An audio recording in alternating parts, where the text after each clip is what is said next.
कि हम तुम्हारी बात माने या परमेश्वर की बात माने जो हमसे ये कहता है कि जाओ सुसमाचार का प्रचार करो। हालेलुया। तो परमेश्वर की शांति जो है, ये मैं इसमें तो वैसे तो बहुत सारी चीज़ें हैं, मैं सिर्फ थोड़ी सी चीज़ मैं ये बताना चाह रहा हूँ। बस एक खत में एक और चीज़ चले जाए, जो पहला यूहन्ना 5वां अध्याय चले जाए उसमें और उसकी 4वीं आयत पढ़ते हैं पहले और फिर 12वीं आयत का 2 ही आयत।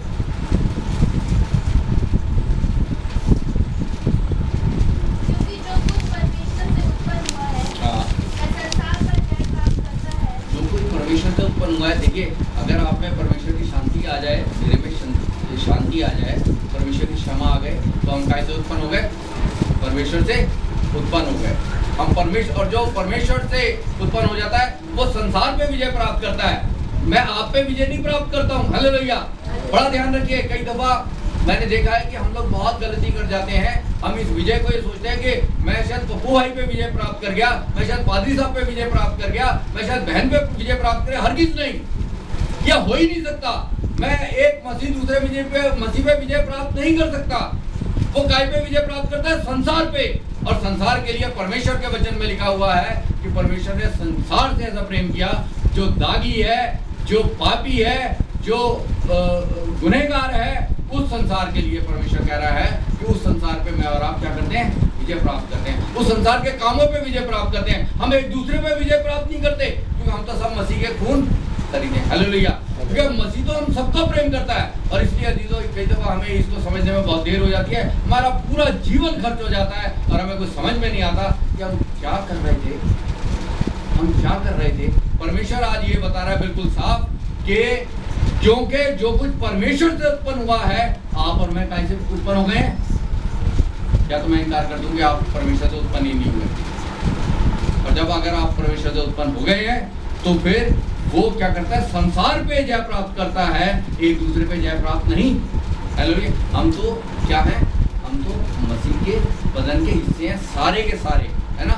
तो इसलिए हमें एक दूसरे पे जय प्राप्त करने के लिए पता लगेगा कि क्या कहते हैं, कुछ नहीं हुआ, वो एक कहावत सी है हिंदी की, वो मेरे पापा बहुत बोलते थे, मुझे तो आज तक वो समझ में नहीं आई है कहावत, है ना। निष्कर्ष उसका यही है कि हमने सारा कुछ करते रहे और निष्कर्ष उसका ये निकला कि 0, कुछ नहीं निकला उसमें से बाहर कुछ नहीं निकला। और वो भी जीता रहा और वो भी आशीषित रहा और दूसरा भी आशीषित रहा। और पता लगा कि क्या कहते हैं, हम खामा के लिए परेशान होते रहे। हम खामा के लिए, परमेश्वर आज ये बता रहा है कि अगर हम यीशु मसीह के लहू से बचा लिए गए हैं, उद्धार पा गए हैं, अगर हमको उसकी शांति मिल गई है, तो फिर जैसे परमेश्वर का वचन मिलकर ना ही हम एक दूसरे को छेड़ें। हालेलुया। ना ही हम एक दूसरे को छेड़ें। परमेश्वर ये कह रहा है। और हम इसकी बारी में आए तो और पढ़ते हैं। जिसके पास पुत्र है, हाँ, जिसके पास जीवन है, हाँ, जिसके पास परमेश्वर का पुत्र नहीं, हाँ। उसके पास जीवन भी नहीं। तो जिसके पास पुत्र है उसके पास जीवन है, जिसके पास पुत्र नहीं उसके पास। और या इसको अगर हम 4वीं आयत जो हमें अगर उससे मिला के पढ़े, तो मैं ये कह रहा हूँ, जिसके पास पुत्र है उसके पास विश्वास है, और जिसके पास विश्वास है उसके पास शांति है, उसके पास उद्धार है। हालेलुया। जिसके पास पुत्र है उसके पास विश्वास है, और जिसके पास विश्वास है उसके पास शांति है। हालेलुया। तो आज मेरे को और आपको ये देखना है, यीशु मसीह बस एक चीज़, इंपॉर्टेंट चीज़ जो मुझे और आपको बता रहे हैं, तो उन्होंने 3 बार कोई चीज़ कही है, तो ज़रूरी है कि ये बहुत ज़रूरी थी। थोमा के लिए भी ज़रूरी है। बाकी जो चेले थे, 10 चेले उस समय थे, क्योंकि यहूदा ने तो फांसी लगा ली थी, उनको भी ज़रूरी थी शांति की। थोमा को भी ज़रूरी थी, थोमा नहीं था। हालांकि यीशु मसीह को पता था। यीशु मसीह ने आते ही, देखिए, ये थोमा ने जो कही थी ना, जब तक मैं उसके पंजर में हाथ नहीं डाल दूंगा, जब तक मैं उसके कीलों के निशान नहीं देख लूंगा, मैं विश्वास नहीं करूंगा। यही कहा था ना उसने। देखिए जरा उसने क्या कहा था। 24वीं आयत पढ़ेगी इसकी, 20वें अध्याय की। बस ये खत्म हो गया। परंतु 12 में से एक, हाँ। अर्थात थोमा, जो दिदुमुस कहलाता है, जब यीशु आया तो उनके साथ ना था। जब अन्य चेले उससे कहने लगे, हमने प्रभु को देखा है, तब उसने उनसे कहा, जब तक मैं उसके हाथों में कीलों के छेद ना देख लूं और कीलों के छेदों में अपनी उंगली न डाल लूं और उसके पंजे में अपना हाथ न डाल लूं, तब तक मैं विश्वास नहीं करूंगा। ये कह रहा था वो, क्या यीशु मसीह को नहीं मालूम था? ये मालूम था ना। यीशु मसीह को तो किसी ने नहीं बताया। अब देखिए यीशु मसीह क्या कह रहे हैं। अब देखिए यहाँ पे 27वें आयत पढ़िए इसकी। तब उसने थोमा से कहा, यानी यीशु ने थोमा से कहा, अपनी उंगली या हाँ और अपने हाथ लाकर मेरे पंजर में डाल हालेलुया। हाँ और अविश्वासी नहीं परंतु विश्वासी। मैं जो आपको बताना चाह रहा हूँ सिर्फ ये है कि यीशु मसीह आपके मेरे दिल की स्थिति को जानता है। मैं शक कर रहा हूँ, मुझे पंजर में हाथ डालने की ज़रूरत है, मुझे कीलों वाले हाथ देखने की ज़रूरत है, मेरे को विश्वास बढ़ाने के लिए क्या चीज़ ज़रूरत है, यीशु मसीह जानता है। उसको किसी ने नहीं बताया।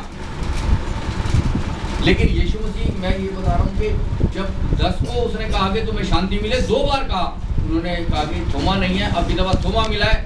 यीशु मसीह चाहते थे, वो कहते थोमा तू कैसी बात कर रहा था भाई, तूने इनकी बात पे विश्वास क्यों नहीं किया? उसने कुछ नहीं बोला। उसने क्या बोला? तुम्हें अब थोमा को भी शांति मिले। और फिर उसने, यीशु मसीह ने, क्योंकि वो मेरा और आपका दिल जानता है, मन जानता है, मेरी और आपकी कुंठा जानता है, वो मेरे और आपका डर और भय जानता है, मेरे और आपके प्रश्न जानता है, और वो उसका जवाब देता है कि तू क्या अपना हाथ उठा और मेरे पंजर में डाल और अविश्वासी नहीं विश्वासी हो। किंतु आखिर में एक बात कही उसने, किंतु यहाँ पे पढ़े उसकी 29वें आयत। यीशु ने उससे कहा, हाँ तूने मुझे देखा है, हाँ क्या इसलिए विश्वास किया है? हाँ। धन्य वे हैं जिन्होंने बिना देखे विश्वास किया। आज प्रभु मेरे से और आपसे ये चाहता है कि जिन्हें वो है बिन देखे, जिन्होंने बिन देखे विश्वास किया यीशु मसीह का। अब जिसके बाद यीशु मसीह का जिसके बाद परमेश्वर का पुत्र है, उसके बाद जीवन है, उसके बाद विश्वास है, उसके बाद शांति है ना। और वो परमेश्वर से उत्पन्न हुआ है, और वो संसार पर और वो शैतान पर और वो पाप पर क्या करता है? विजय प्राप्त करता है। हालेलुया।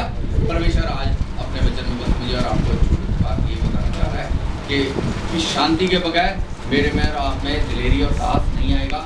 ये पतरस और यूहन्ना में जो दिलेरी आई थी, साहस आया था, है ना, ये जो सूखी हड्डियों की मानिंद थे, इन पर मांस, नसें और चमड़ा जब चढ़ा, इनमें आत्मा जब आई, जब प्रभु ने कहा कि तुम्हें शांति मिले, और उसके बाद कहा कि जैसे पिता ने मुझे भेजा है मैं तुम्हें भेजता हूँ, पवित्र आत्मा लो, है ना।